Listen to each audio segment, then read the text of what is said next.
I have five regrets. So the fifth regret is the most important regret. And I just wish someone told me it would cost me money, it would cost me my time, and it actually led me to some kind of mental breakdown because of this regret. So I have decided to document some regrets that I have in this life. I'm just 28 years old, okay? And I've tried some things that I wish someone would have told me. These regrets that I now have, maybe I would reconsider that decision. And that is becoming a financial advisor. Now, disclaimer. I'm not saying that becoming a financial advisor is bad and it's not something you want to pursue. No, it is something that lots of people pursue, and it's something that people enjoys doing it. But I believe there are different personalities, and you will need to reconsider this profession before getting into it. I have five regrets. So the fifth regret is the most important regret. And I just wish someone told me it would cost me money, it would cost me my time, and it actually led me to some kind of mental breakdown because of this regret. Number one is you can earn in this profession. Becoming a financial advisor, selling insurance products, you can truly earn. And that is seen in the lives of many insurance advisors that we can see online. But it will take too much of your time. What I'm saying is, once you enter the insurance industry, they will need to enroll you into an online course. Or from what I remembered, I joined around 2020, I think. No, it was 20, mga around that, around the pandemic time. And I was drawn to it because we just got married, right? And then we want to make sure we are secured, because I know the side of my family has people who has breast cancer. My mom is a breast cancer survivor, stage 2. My husband's dad, cause of death was heart attack. So I know those events in life may come to us unexpectedly. So I just want to be prepared financially for us in our starting marriage.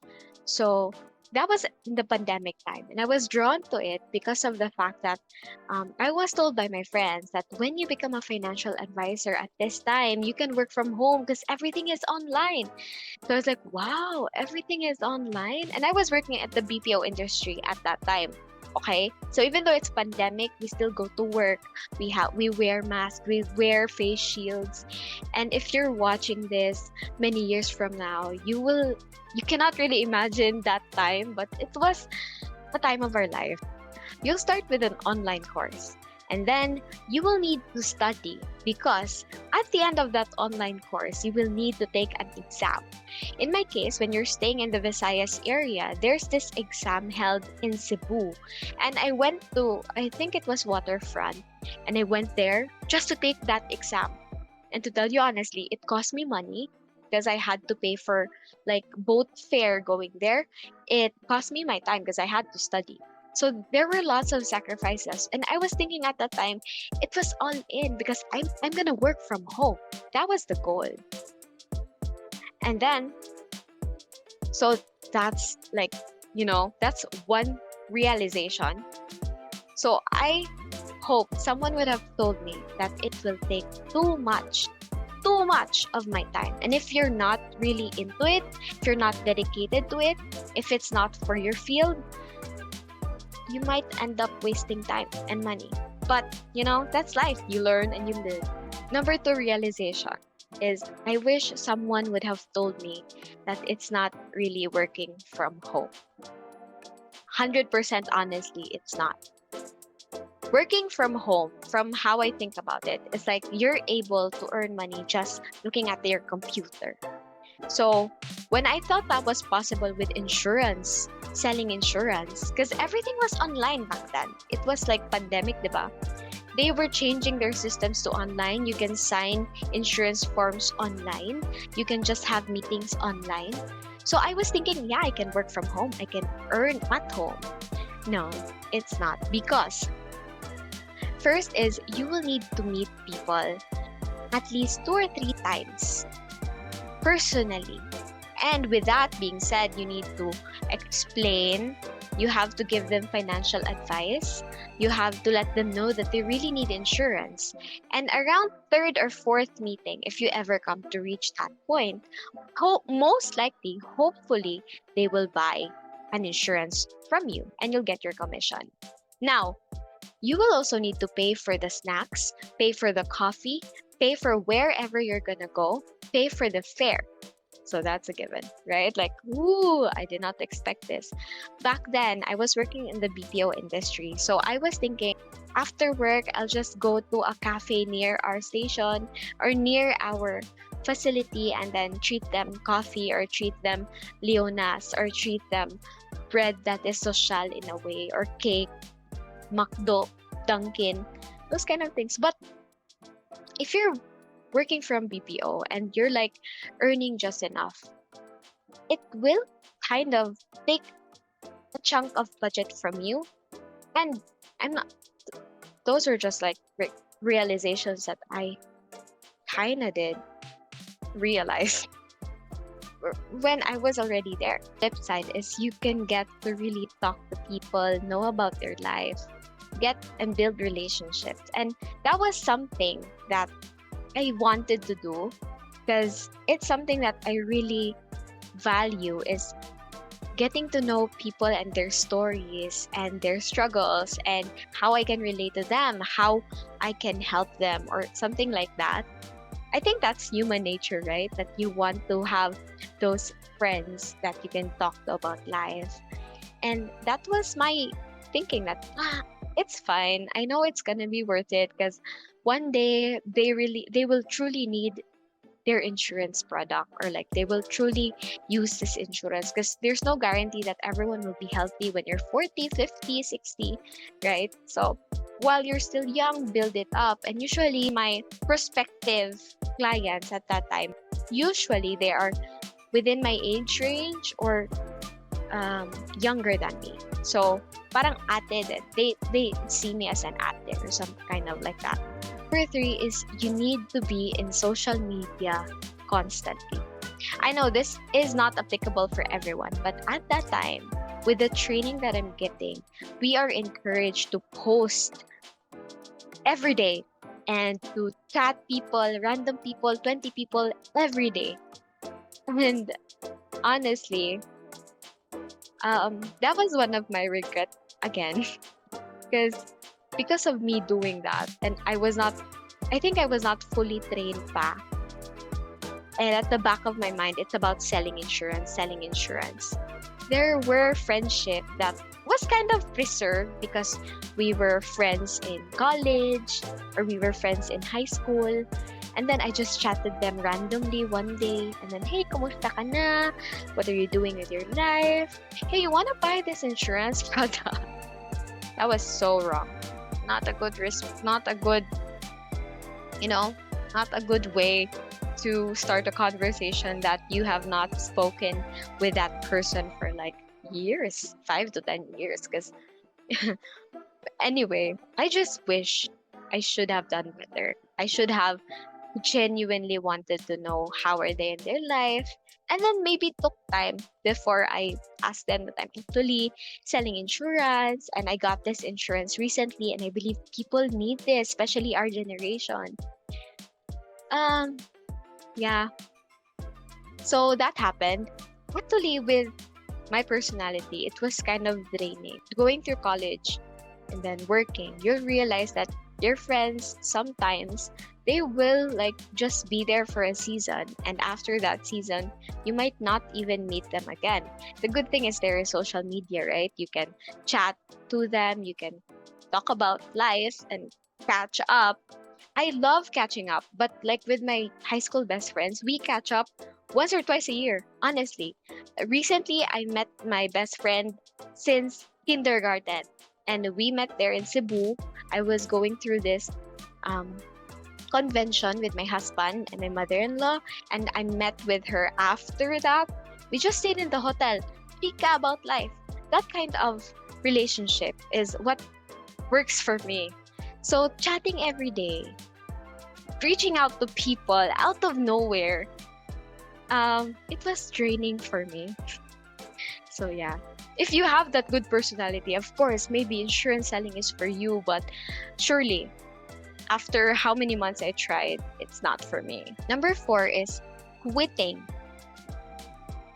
Becoming a financial advisor is a long and tiring process. Now, this is connected to my fifth regret. The quitting process was also mentally draining. First is you need to mail back because you will get like an ID or something. Mail back ID, fill up forms, mail it to them. Then, of course, you will explain to your mentor why you will not push through this journey. You will meet with them, and then you'll meet another mentor trying also to understand why I am quitting.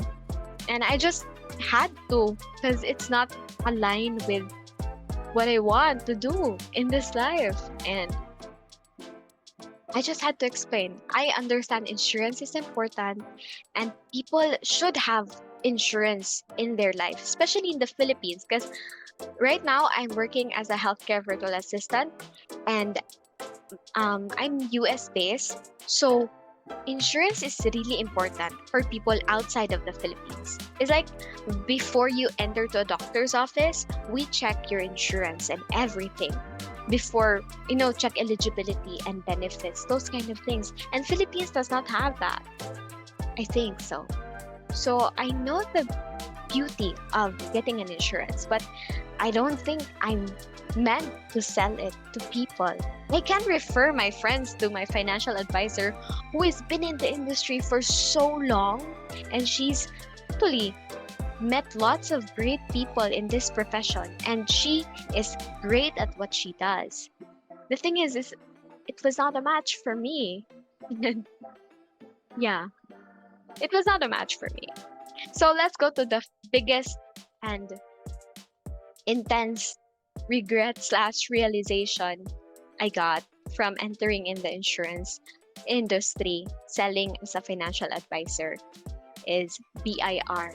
It's my registration with BIR that cost me so much money, so much time, super mentally breakdown intense. I cried in outside their office because I was so stressed. That's intense because registering BIR as like you're a new business freelancer or something as an insurance agent, it's so easy to register, honestly. But quitting, closing the business, it was so difficult. Yes, unless you're like super rich and you're just gonna employ someone to do it for you, you just pay their day and then they process it all. Here in the Philippines, if you quit your business and you registered it, you will need to prepare this white long folder with all of the forms that you need to fill up, letter of explanation, all those filings that you made, everything. You have to compile them. To tell you honestly, we went back to BIR to close the business for at least 4 times. And once you process it there, you start 4 a.m. in the morning, line up, get inside their office around 7 or 8 a.m.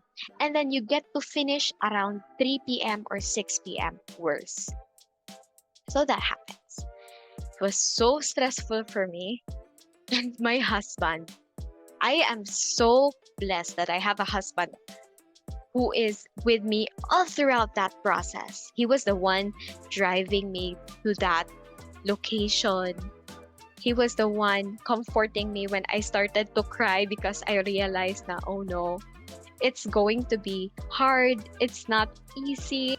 The process of closing the business with BIR here in the Philippines is truly stressful, tell you honestly. And one thing also that they will do is they will check. Once you close the business, they will check if you have late filings, if you have late payments, those kind of things, and they will fine you for them. I was there sitting waiting for my calculation. The good thing is I actually asked help from a relative and also from friends who has experience with BIR. It's either they're a bookkeeper or an accountant. They actually filed it for me. The thing is I could not pay them at that time because I did not have any money. So I told them that I'm going to pay them once I get to have my first paycheck as a healthcare virtual assistant. And yeah, I was able to pay them. So good thing I have those people in my life who really helped me, and I did not pay any fine. The sad problem was there was this person beside me who was checking. They also want to close the business because they said na bankrupt, those kind of things. And when the PIR checked, their penalty was around 50,000. And I was like mind blown. Like that person is closing the business because they're bankrupt, and BIR is needing to fine them 50,000 because of late filing, or no, they did not file because they did not know. Now, BIR is something that you need to take seriously. It's not like SSS that you can delay, or Pag-ibig that you can delay, or PhilHealth. BIR has a life of its own and it will suck you. No, seriously, BIR is something you have to be serious of. Once you open that line of business, once you start earning, or even if you're not earning, once you have that certificate of registration, you file right away based on your schedule. It's given. And if you do not know that because you're so excited with starting your business and you thought, yeah, I got already registered it, that's it. You did not do bookkeeping, accounting, blah, blah, blah, there will be a fine. And I don't know if there are some loopholes that you can do in the BIR that you can pay lesser amount. My accountant relative told me that you can actually negotiate with BIR, telling them that this was your situation, and like it's an appeal or something like that. She said there's a way for that.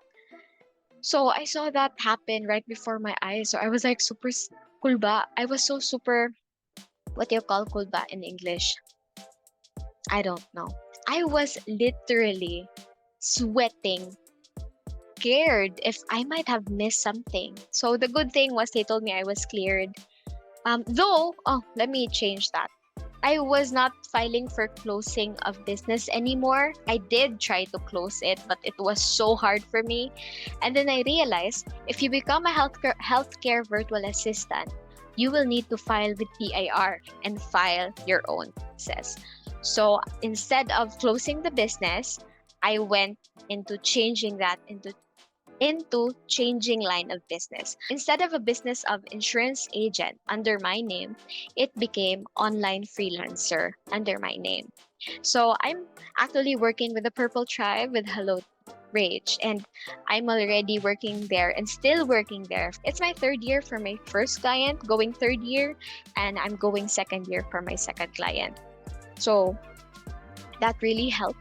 But not everyone is like me who can just change line of business. For me, changing line of business was not that complicated rather than closing the business. Because I did try to process closing the business before considering applying to Hello Rage. But when I passed the application form, I was rendering my resignation, I realized I'm gonna need BIR as well. So just change the line of business.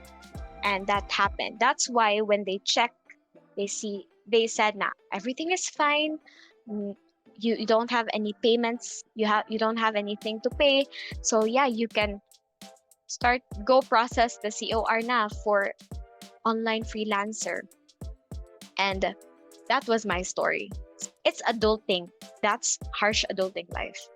And before, yeah, it was a stressful moment because I thought I was gonna have a penalty of 10,000 because it took time for me to print my receipts because I just said, next time na. I kept on pushing it back, printing the receipts. I did not know there was a deadline. Good thing. Thank you, Lord. There was this printing press that I was able to contact, and they can print it in, I think, one day. They can print it in one day. And I was able to habol the deadline. And I was not fined 10,000. And I was like, I was supposed to resign at that time. So I was saving money. I have 10,000 as a savings because I was resigning to my current job to become a healthcare virtual assistant and go through the training, which is around 2 to 3 months no pay. Of course, in the first paycheck, it will be super worth it, but there's a sacrifice that I need to prepare to. Even though I went through those things and I did regret going through it, I did learn some things. I was able to really understand adulting and really see how important it is to file your taxes, how BIR is very strict. It was a learning thing for me because, being told you need to pay 10,000 because you just parang procrastinated. It's like, wow, that's a big payment for procrastination. I was like slapped in the face, mentally break. So I approached many people who had some background with BIR and they really helped me. So I don't want people to go through that stress because they did not know what they're going into. So how I wish before I really registered becoming an insurance agent in BIR, I should have tested the waters if it's really for me. I should have waited for my first closed deal. And then, maybe, I don't know if that's allowed, but I just should have tested the waters and waited. Maybe I would have saved myself lots of stress, tears, stress, money. And also because I was going through the process of becoming a financial advisor, I went through lots of amazing trainings, seminars that really helped me build my financial foundation that I am using right now as I am getting my salary, saving up, investing. We are starting that because I was more educated because of that process. But again, it took so much time from me and so much mental bandwidth that really shook me. And if you're an introvert, hi, it's gonna be hard, my dear. Becoming an introvert, you just want to stay at home. Or if you have some social gatherings, you'll be drained right away. Meeting lots of people is also draining. Being in social media is draining. So I should have really tested the waters before committing to it. Becoming a financial advisor is a noble profession. Not everyone can be one. I'm a proof of that. I cannot be one. But there's a personality that matches with that profession. Thank you, Lord, that I was able to find the profession that I love really doing, and that's working from home, literally getting paid, just looking at my computer, working as a healthcare virtual assistant within my field.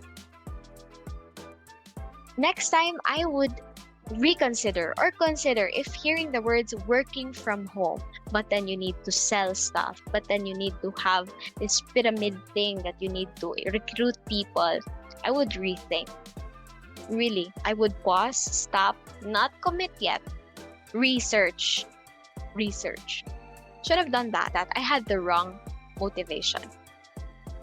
Now, my insurance agent or my financial advisor has a heart that is fit for a financial advisor.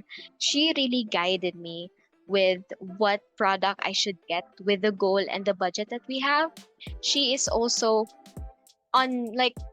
she's like a relative as well. So we get some updates at least once or twice a year.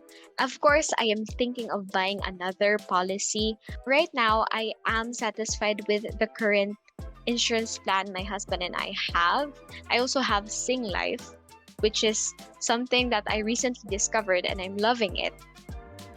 So yeah, that works for us. Really need to test the waters before committing to that thing, okay, to becoming a financial advisor. And last thing, buying insurance, seeing the beauty of insurance, really wanting everyone to get insured and have this peace in their mind does not equate to the thought of you should become a financial advisor.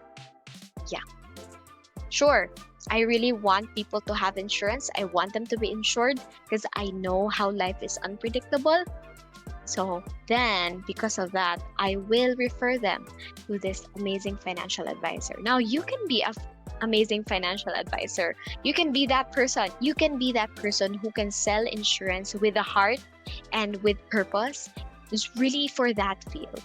But you also have to think of the possibility that it might not match you. You might be for a work from home healthcare virtual assistant or a content creator or whatever it is. Testing the waters before really diving into it will help you save money, save regrets, save your time. So that's actually it. I'm not gonna make this video too long, but I have been at home for like almost 3 years now working from home, and I've been wanting to make videos like this.